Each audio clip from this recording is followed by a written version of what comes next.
Hi everyone, welcome back to Zartuga Family's YouTube channel. I've decided to do a story time. So the story time is about the time we were scammed. Yes, we were scammed, and I mean legitimately scammed. Stay tuned.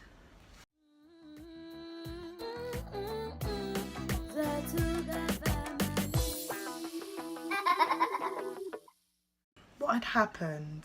Rudy and I decided that we would go on holiday to each of our homelands. That before we branch out to the rest of the world and start visiting, all sorts of amazing locations, we thought we'd stop off first at home, and that meant going to visit Brazil, Portugal and the Congo. And at the time Imani was 2. We went there because Imani hadn't seen her grandparents for a long time. We also went because it had been a very long time since Rudy had set foot in Brazil. So we booked this amazing holiday. We packed our bags and we took off, had an amazing time for 3 weeks. And then we came back and Rudy was really satisfied, was really happy with himself, even though I planned the whole thing. So anyway, he was really happy, and then I thought maybe, just maybe, it's about time that we went to the Congo. I had never been since leaving as a young child. Yeah, so we started thinking about planning for the Congo, as I do, and me being really impulsive and wanting things done for yesterday. I started researching and bombarding Rodolfo with these emails about visas and everything that needs to be done. We finally decided on dates that worked for us for employment and for just, lifestyle. So I rang my mum, like, hi mum, yeah, I think I'm ready to go Congo now. And my mum was like, oh, that's amazing, that's great. Because we are going to very soon want to expand our family.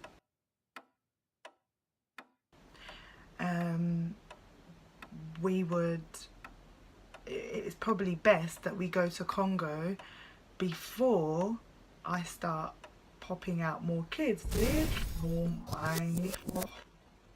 Popping out more kids. To be very honest, I can't really envisage going to a place like Congo with 2, 3, 4 plus children at my age anyway. And she said, but what about your pregnancy? And at the time when we were planning, I was about 3 months, 4 months pregnant, and of course we were planning the holiday for 2-3 months time, which meant that by the time we were ready to go, I would be 5-6 months pregnant. And I said, you know what, I thought about it, and que sera sera, and whatever would be would be. So I said, I'm gonna go. I really don't care, because Congolese people are extremely superstitious. Most of us believe in kindoki, which means witchcraft, voodoo, black magic, whatever you want to call it. So I said, despite everything that might be going through your head, I'm gonna go, because if I don't go now, I'm probably never gonna go. In my head, I'm thinking, before I have more children, and make it harder for myself to travel and make it harder for myself to enjoy going back home, let me just take this opportunity now and go. And my mum said, what about your dad? So she said, we're all going this year as well, that'll be great, we can all stay together. So I thought, okay, fantastic, we're gonna rent this nice big villa or house or compound or whatever, and we're gonna stay together as one big happy family. I spoke to Rudy and I told him, and him being a European Latino male was like, okay, babe, if we're gonna go to Congo, I understand that you would be comfortable with your family being there and everything, but please, let's book our tickets as we would usually, so well in advance, and don't get talked into doing anything that you don't want to do. So I said, okay, that's fine. And I started looking up flights and everything. Told my mum, and she's just like, you know, I'm the mum, I've been to Africa, you haven't, I know this agency, we're gonna go with them. So me being an obedient Congolese child to my mum, I said, okay, yeah, that's fine, whatever, let's book. She said, take this telephone number and ask to speak to this man and tell them the dates that you guys are thinking, and he'll sort you out with a wicked deal. I called and I got through to a man named Christopher Trump. So this Christopher Trump guy, really enthusiastic, he gave us this amazing quote, and compared to what I'd been looking at online, because I did do my research, what he was offering was amazing. And the fact that my mum had gone with them, I just thought, you know what, this is the company, this couldn't be a better deal.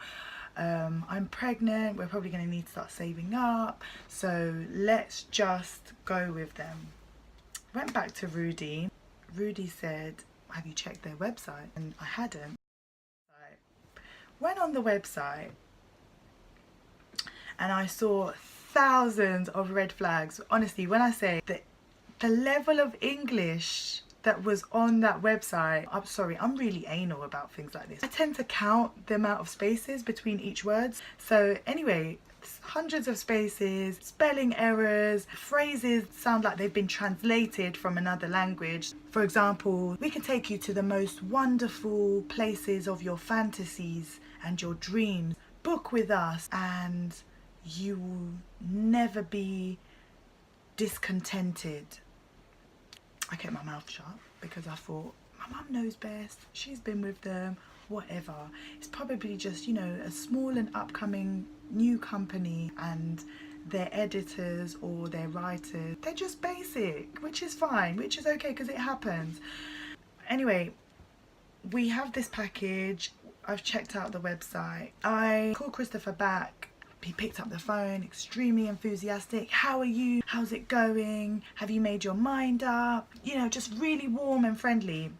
Then I said, yeah, I've got my dates and I'm happy to go ahead. Where do I sign, sort of thing? And he said, yeah, right, I'm going to send you a flight schedule and everything. Once I send you your flight schedule, I'll also send you details on how to make payments.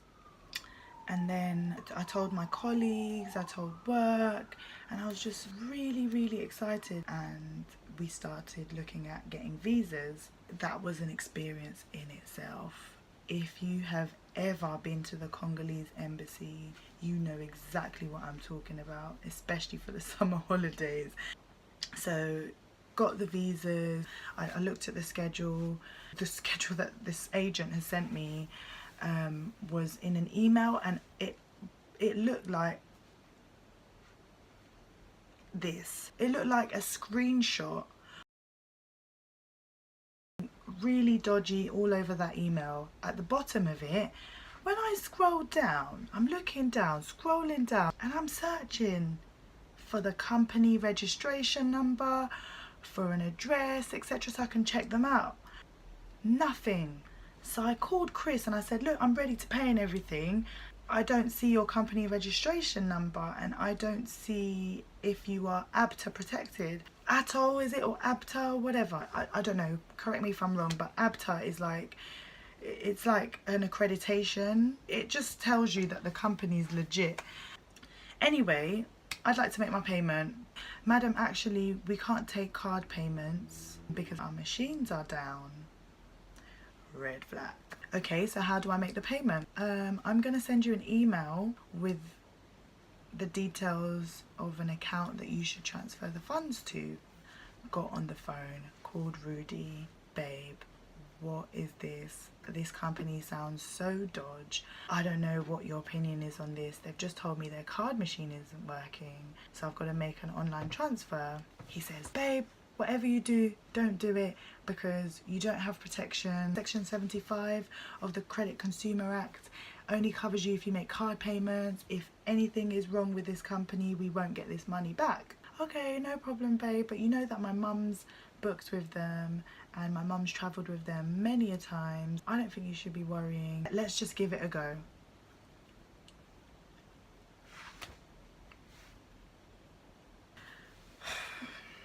So I went onto Air France's website, checked ticket. So I called up, as you do. I said, hi, a travel agent is offering me tickets at a really good price. Can you check this travel agency's name and confirm that they're legitimate and you work with them? Air France said, oh, unfortunately, we can only sell you tickets. We can't confirm such information.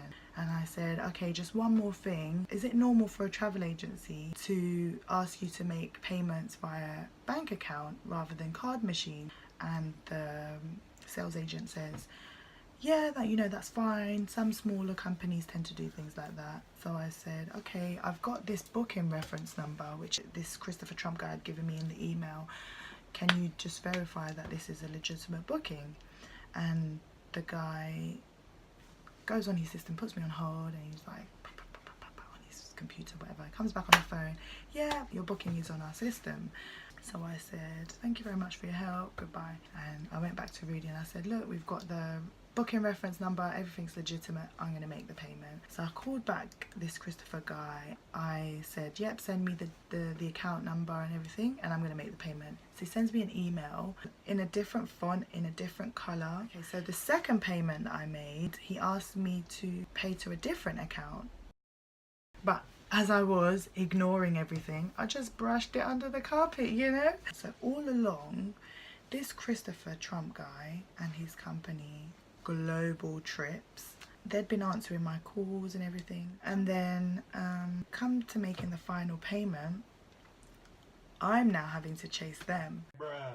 I was calling up, and every time I rang, the people that were picking up the phone, their names were Bruce Benson, Paul Smith, Kane Matthews. Extremely Caucasian name, had a Southern Asian accent.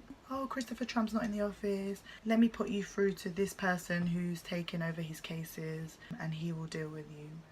Finally, Chris, one day, he comes to the phone and I say, look, this doesn't sound right. I need to know when you're going to send me my confirmation, because you told me after making so many payments that you would send me the e-ticket. And he just beat around the bush and went on to make the last payment. After that last payment was made, let me just tell you that I would easily find a needle in a haystack.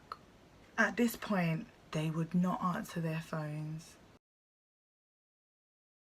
The guy wouldn't reply to my emails. Every time I rang, I'd be put on hold for 30 minutes to an hour, and in the end somebody would pick up and disconnect the call. And it got to the point where I thought, something's not right.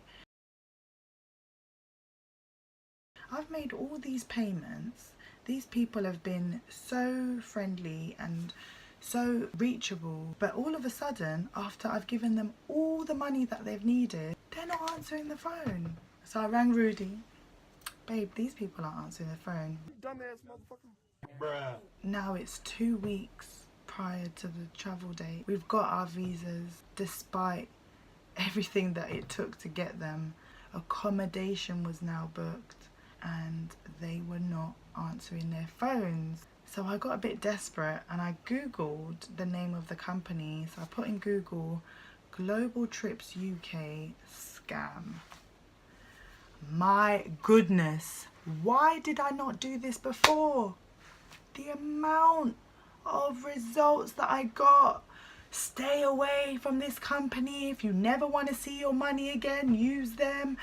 This is the worst experience I've ever had booking tickets. These people are scam artists. Just result after result after result after result of people shouting in capital letters and exclamation marks.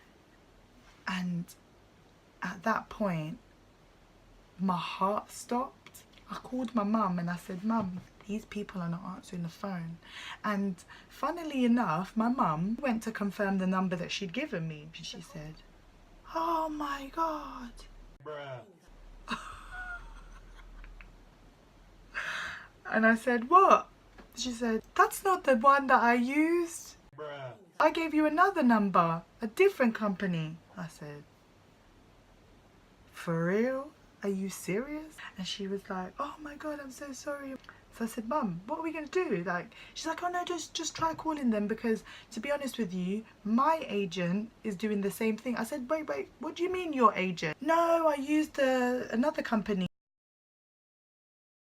And funnily enough, it turns out that that company that my mum had used is somehow associated with them, so it's like a sister company, if you must. I said, but what about all these results that say scam? She said, no, don't worry.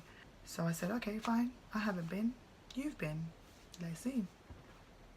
Turns out we were both scammed.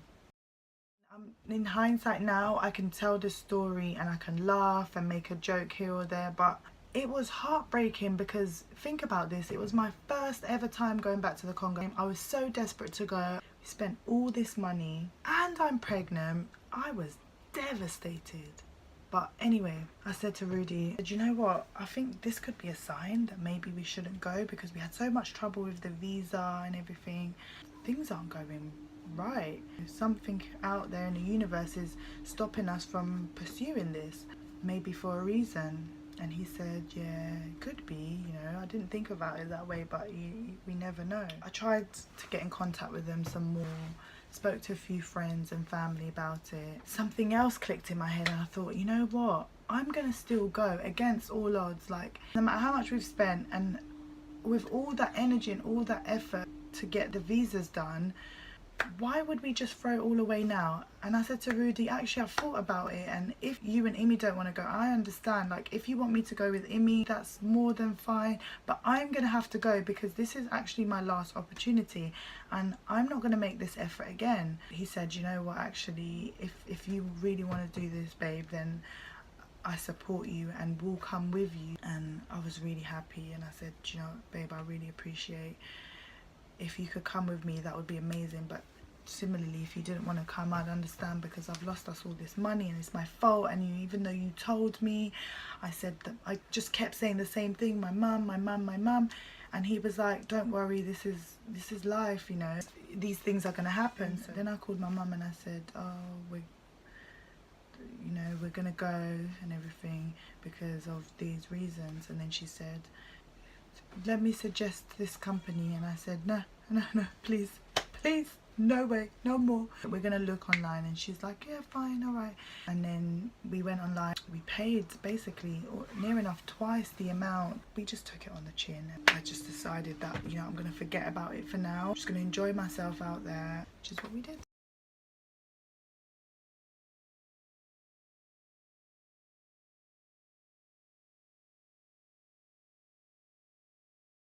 And that was it.